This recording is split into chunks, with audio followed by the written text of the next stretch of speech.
Cancer. Who the fuck are you? I don't know if I said that in the last one. Anyway, let's see. I'll start with the African Goddesses deck.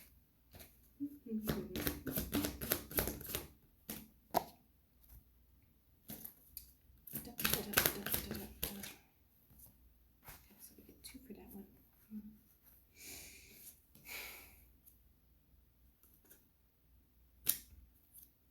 That makes sense.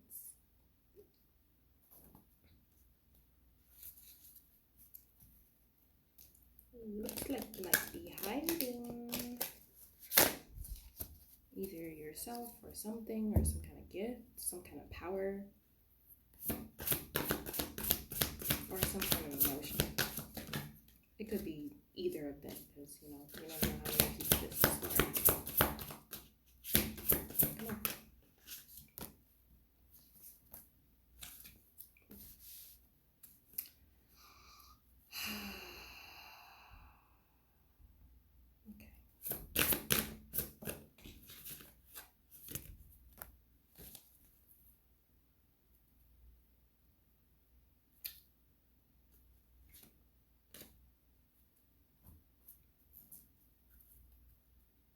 Wait, that's the wrong deck.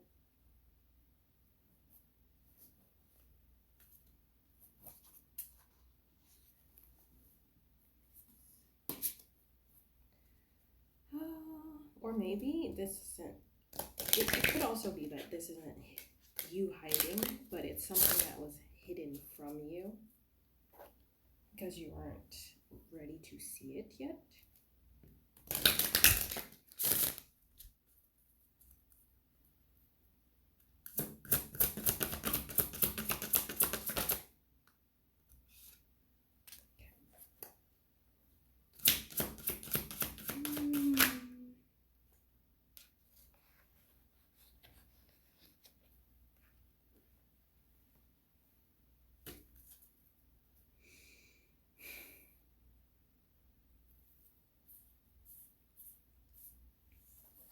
That's all.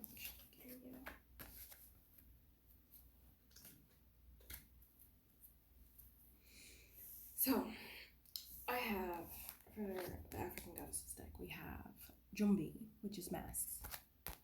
We have Yasigi, which is live out loud. Then we have Mamiwata, which is naked. And Ala, which is grief. So, with those cards, that's where I'm getting that whole, like, you could be hiding, or, like, there could have been something to do with, like, what your abilities are that was hidden from you.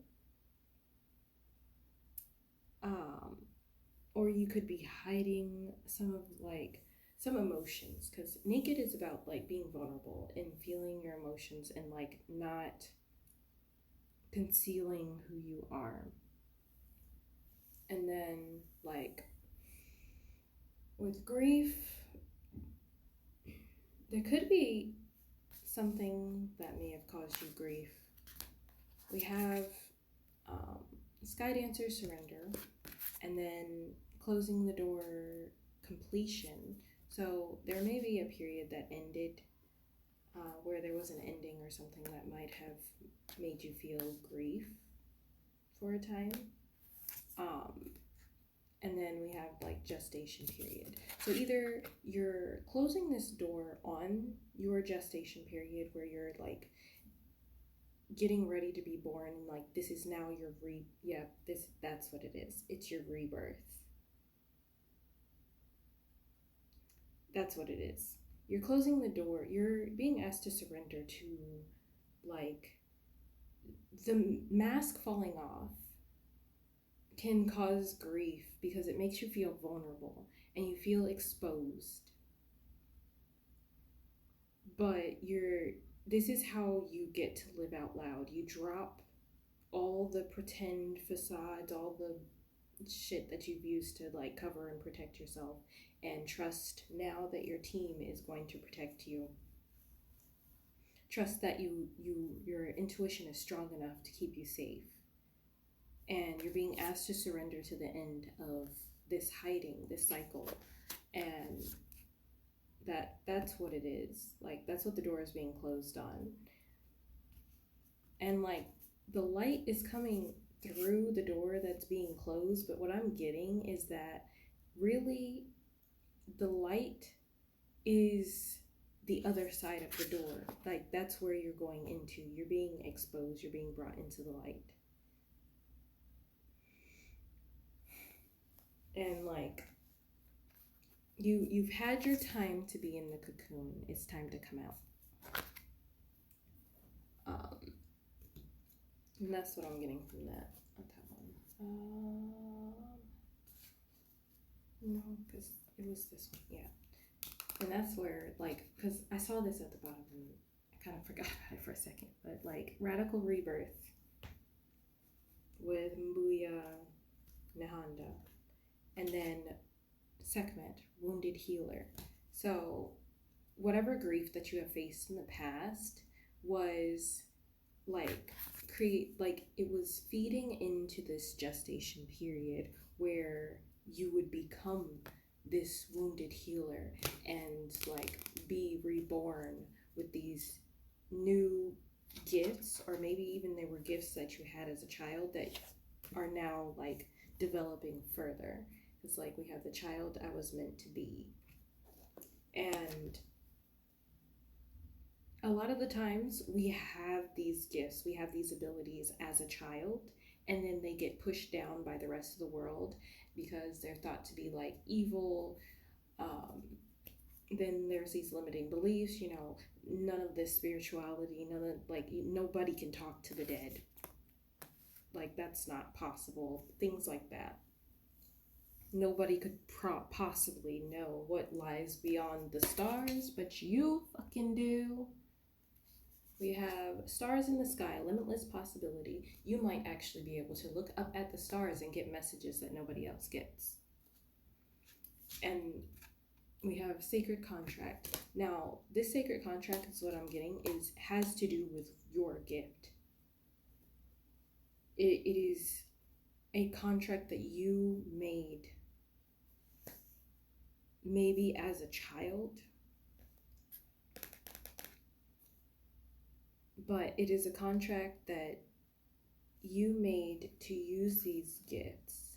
It is written, like, it is something that cannot be taken away from you because it is between you and Source, or the universe, if that's what you want to use. Which, especially what I'm getting from the stars. Like, these are your abilities. And then we have, like, I won't cry for you. So, whatever it is that you're leaving behind, you're not going to miss it. I mean, it might feel like that at first, but you're not going to miss it because you're creating your own world. And you have Queen of My Own World. Like, whatever it was, it didn't have you feeling like you were in control.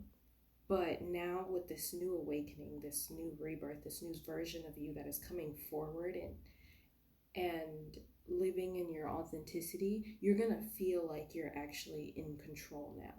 And you will be, because so long as we wear the mask that society tells us to wear, we're not in control of ourselves. We're just faking the funk for the sake of everybody else around us. When we live authentically, then we're in control. And then it's easier to cultivate relationships with people and energies around us that are there for us rather than there for the bits and pieces that they get when we're wearing a mask. So they're there for your full authentic self. And you want to cultivate relationships that are there for your full authentic self.